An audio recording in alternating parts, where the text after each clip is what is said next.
Vamos al Salmo 73. ¿Estamos listos?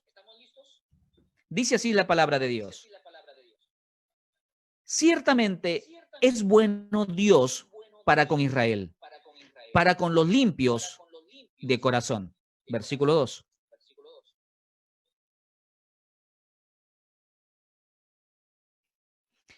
Porque tuve envidia de los arrogantes, viendo la prosperidad de los impíos.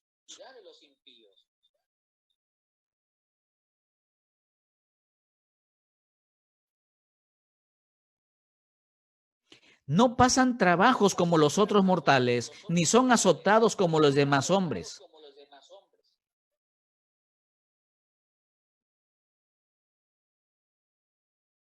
Los ojos se les saltan de gordura, logran con creces los antojos del corazón.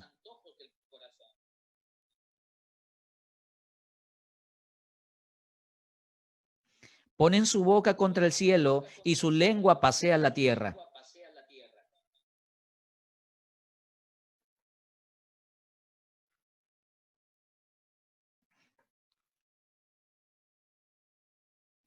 Y dicen, ¿cómo sabe Dios? ¿Y hay conocimiento en el Dios Altísimo?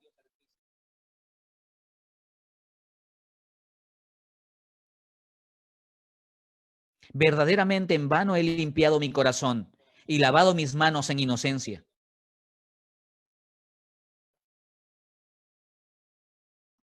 Si dijera yo, hablaré como ellos, he aquí a la generación de tus hijos engañaría.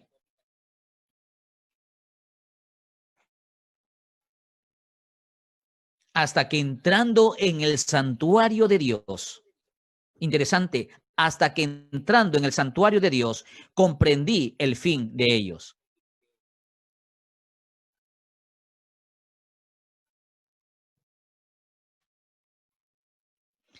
Cómo han sido asolados de repente, perecieron, se consumieron de terrores.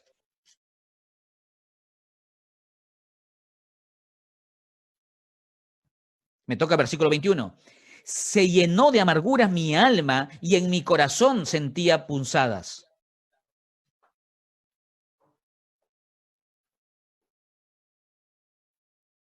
Con todo, yo siempre estuve contigo. Me tomaste de la mano derecha.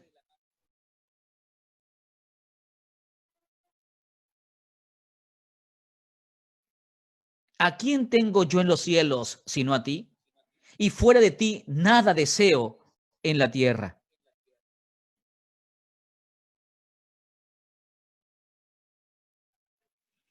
Porque he aquí, los que se alejan de ti perecerán. Tú destruirás a todo aquel que de ti se aparta.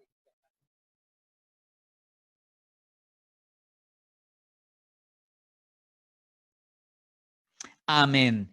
Bendita sea la palabra del Señor, que siempre tiene la instrucción que nosotros necesitamos. Y bueno, ya estamos entonces ingresando a este Salmo 73, que es un hermoso salmo que nos describe muchas cosas que son pertinentes para lo que estamos viviendo nosotros hoy. Del Salmo 73, sepa algo, que del Salmo 73 al Salmo 89 son salmos llenos de alabanza por la soberanía de Dios. Es decir, reconocer que Dios es soberano, es majestuoso y que tiene la autoridad por encima de todas las cosas. Su mano, la mano de Dios, es el que hace y crea la historia. Y a través de la historia, precisamente, vemos la fidelidad de Dios con nosotros. También estos salmos del 73 al 89 nos recuerdan que nuestra adoración al Señor debe ser continua. Es decir, no se debe detener nuestra adoración al Señor. En todo tiempo es bueno reconocer que Él es majestuoso. Este Salmo 73 nos habla de la prosperidad temporal del malvado, pero también nos habla de las recompensas eternas del justo. Mira ese equilibrio de la prosperidad temporal del malvado, pero también las recompensas duraderas y eternas del justo. Yo sé que en algún momento tú y yo hemos mirado cómo personas quienes tienen una conducta que van contra la moral, que tiene una conducta que va contra los principios, que no aman a Dios, aparentemente los vemos prosperar, como empieza este Salmo 73. Amados, quienes aman tanto las cosas de esta tierra, su felicidad y su gozo quedará en esta tierra. Pero a quienes amamos la presencia del Señor en nuestras vidas, entonces nuestro gozo y nuestra seguridad está no solamente en esta tierra, sino también en la venidera, la que promete el Señor. Asaf era el líder de uno de los coros levíticos de David, porque ahí, si miras el título de este Salmo 73, dice el Salmo de Asaf. Él compiló los salmos precisamente del 73 al 83, entre los cuales hay algunos que él escribió con su puño y letra, ¿no? Asaf escribió algunos salmos y él explica que en el santuario de Dios entendió muchas cosas. Amado hermano, recuerda que las noticias no nos hacen entender lo que está sucediendo. Es Dios quien nos hace comprender los tiempos y cómo van a suceder las cosas. La palabra de Dios es la que nos da ese conocimiento que vale, esa sabiduría que es eterna, y en su presencia es que el Señor revela muchas cosas a nuestro corazón.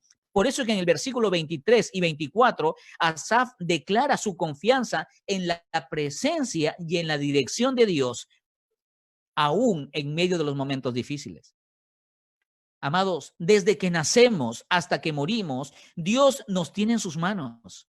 Y más aún, Él nos da la esperanza que cuando pasamos por el umbral de la muerte, vamos a una resurrección, la cual Cristo Jesús obtuvo a nuestro favor.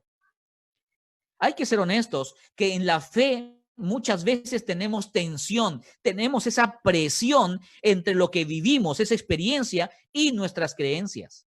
Entonces, cuando estamos experimentando diversas cosas, es bueno poner por encima de ellas nuestra fe y nuestra confianza, lo que hemos aprendido de la palabra de Dios. Es allí donde la gracia de Dios nos guía cada día.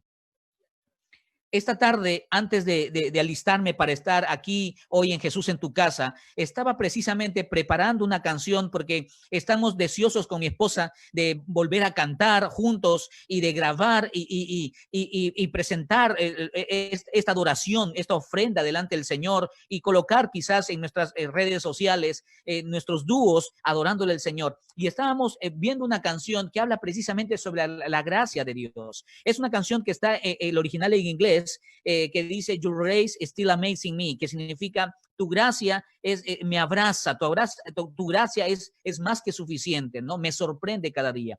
Y esa canción me hacía una vez más recordar que sin importar las circunstancias en las cuales estamos viviendo, la gracia del Señor nos envuelve.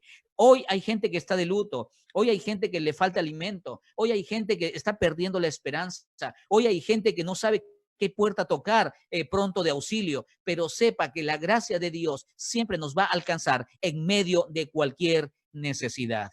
Abracemos a Jesús, busquemos a Jesús, busquemos su presencia, no solo sus bendiciones. Sepa algo, que hay gente que está buscando solo las bendiciones de Dios, pero lo correcto es buscarle a Él, buscar su presencia. Y producto de ello, de esa relación de amor con el Señor, vienen las bendiciones que el Señor nos regala. En este Salmo 73, el salmista nos enseña varias cosas. Mira el versículo 1. El versículo 1 dice, ciertamente es bueno Dios para con Israel, es decir, para con su pueblo, para con los limpios de corazón. Ahora, hay que entender bien esa expresión, los limpios de corazón. Significa no los que no tienen pecado, sino los de amor sincero al Señor. Amado, ¿quién puede decir que no ha cometido pecado en esta semana? ¿Quién puede decir que es limpio totalmente en su corazón? Aquí el salmista, cuando dice limpios de corazón, se refiere a quienes aman con sinceridad al Señor, que están buscando cada día amarle mejor al Señor, y la mejor forma de amarle es a través de nuestra obediencia, en nuestra vida dispuesta al servicio del Señor. Versículo 4. Ya hablando de aquellos injustos que prosperan, aquellos que incluso tienen mucho dinero y muchos recursos, aún ilícitamente, dice el versículo 4, porque no tienen congojas por su muerte, es decir, no tienen dolores.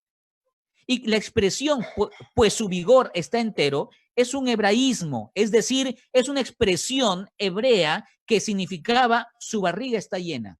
Es decir, tienen en abundancia, ¿no? Pareciera que los injustos tienen más que los justos. Pareciera que en esta tierra le va mejor al que dice las mentiras que a aquel que dice verdad. Pero recuerda lo que dije al inicio.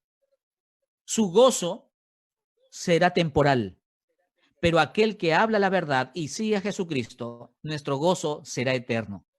Versículo 13. Verdaderamente en vano he limpiado mi corazón y lavado mis manos en inocencia. Aquí el salmista estaba entrando en una crisis. Es decir, veía a aquellos mentirosos, injustos prosperar y él que estaba haciendo lo correcto delante de Dios y el pueblo de Dios que hacía lo correcto, ese remanente que eran de limpio corazón, es decir, con un corazón sincero que amaba y adoraba al Señor, aparentemente le iba mal. Aquí el salmista está entrando en una crisis en su corazón. Amado, ¿estás tú en crisis ahora? Producto de las enfermedades, producto de las noticias, producto de la economía, ¿estás entrando en crisis en tu fe? Lo que aquí el salmista quiere decir en el versículo 13 es, en vano he cuidado mi testimonio, está diciendo él. Casi por las puras, discúlpeme la expresión, casi por las puras me guardo en mis acciones, me guardo en mis palabras. Y esta expresión, y lavado mis manos en inocencia, es una metáfora que significa arrepentimiento. Es decir, el salmista está diciendo, entonces en vano me he arrepentido de mis pecados. Si a ellos que hacen lo incorrecto les va bien. Dice el versículo 14, pues he sido azotado todo el día. Es decir, he sido herido, he sido golpeado a través de actitudes, a través de palabras. Amado, esta semana se han burlado de tu fe. ¿Se han reído a carcajadas porque tú le has dicho que crees en Dios? Permíteme contarte una pequeña historia de lo que me sucedió en esta pandemia. La segunda o tercera semana que entramos en esta pandemia y cuando se nos daba ciertas advertencias, yo pedí a un equipo de muchachos de la iglesia que grabaran música, la adoración, para transmitir en nuestras redes sociales. Ellos con un buen corazón fueron y obviamente con su distanciamiento empezaron a hacer las cosas. ¿Sabes? Yo fui al templo y mi corazón se quebró. Ver las sillas vacías, ver la calle afuera llena de hojarasca. Caminaba por algunos lados del templo y dejaba huella quizás del polvo que había ingresado. Me senté en una de las sillas, miré hacia el púlpito y no soporté. Me quebranté. Y el solo hecho ahora de recordarlo me quiebra el corazón de haber estado en la casa de Dios y había una soledad única. Miraba a mi derecha, miraba a mi izquierda y no había nadie. Solo los chicos que estaban adelante intentando grabar y empecé a llorar. Y les agradecía a ellos por su esfuerzo. Les agradecía, les decía, muchachos, gracias por sus detalles de venir y grabar algunas canciones para que podamos el domingo adorar junto con la congregación. Ellos me animaron, me alentaron, me dijeron, pastor, tranquilo, estamos contigo. Pastor, somos la iglesia. Pastor, estamos en pie. Pastor, ánimo. Yo entré en una crisis de fe, hermano, ver al templo vacío, un lugar donde nos congregábamos cada semana, y entré en esa crisis en mi corazón. Después el Señor me tranquilizó, empecé a caminar por el templo y oraba, recordando a algunos hermanos que algunos se sientan por aquí, otros se sientan por allá, otros más atrás, otros adelante, y empecé a orar por los hermanos, por las familias de la iglesia, y después me despedí de los chicos. Les agradecí, le dije que les digan gracias a sus familias, les dije chao muchachos, y entonces me fui a casa. ¿Saben lo que pasó después? Quizás estos muchachos en su buena intención, me imagino que en su buena intención, ellos contaron a sus familias lo que pasó. Pero después me enteré que alguien de la iglesia hizo un comentario absurdo. Dijo, se pone a llorar. Mejor que nos llame para que hagamos algunas cosas. Qué triste, amado. de que hay gente que ni siquiera entiende tus emociones o entiende tus crisis.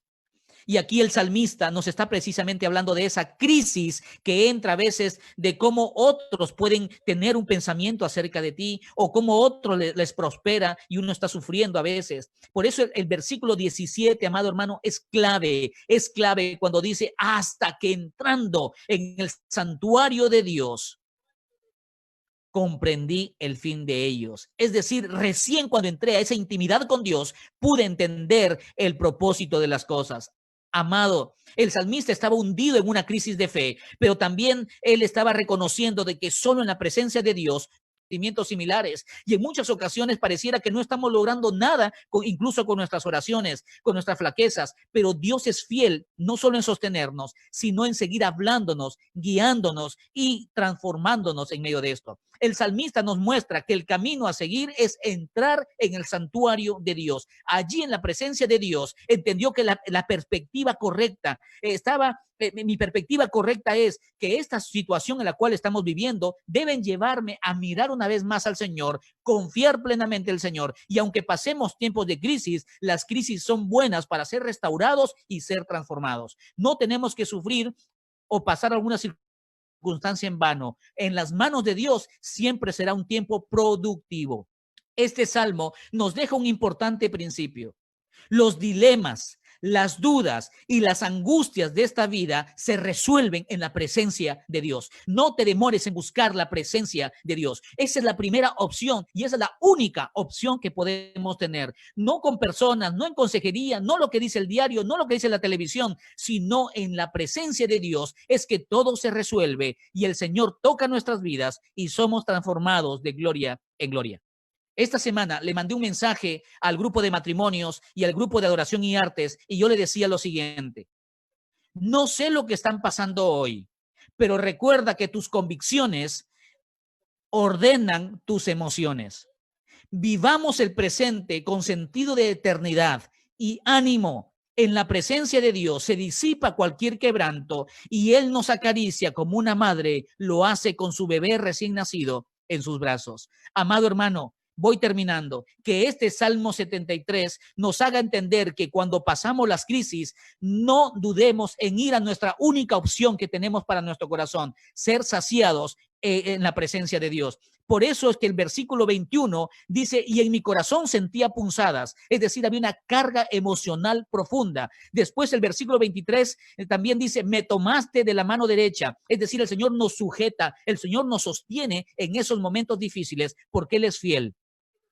Versículo 26 dice, mi carne y mi corazón desfallecen. Es decir, hay luchas internas, hay luchas externas que vivimos, pero todo es resuelto cuando vamos a este versículo 17, hasta que entrando en el santuario de Dios, comprendí el fin de ellos. ¿Estás enfermo? Entra en el santuario de Dios. ¿Hay un problema con tu matrimonio? Entra en el santuario de Dios. ¿Hay un problema en tu familia? Entra en el santuario de Dios. ¿Hay un problema económico? Entra en el santuario de Dios. No sabes lo que sientes, no sabes lo que tienes, entra en el santuario de Dios, porque ahí es cuando el Señor nos toca, ahí es cuando el Señor nos acaricia, ahí es cuando el Señor nos abraza y empieza una obra de transformación que solo el Espíritu Santo puede hacer cuando hay un corazón contrito y humillado que se presenta delante del Señor. Ánimo, iglesia, ánimo a cada persona que nos está escuchando,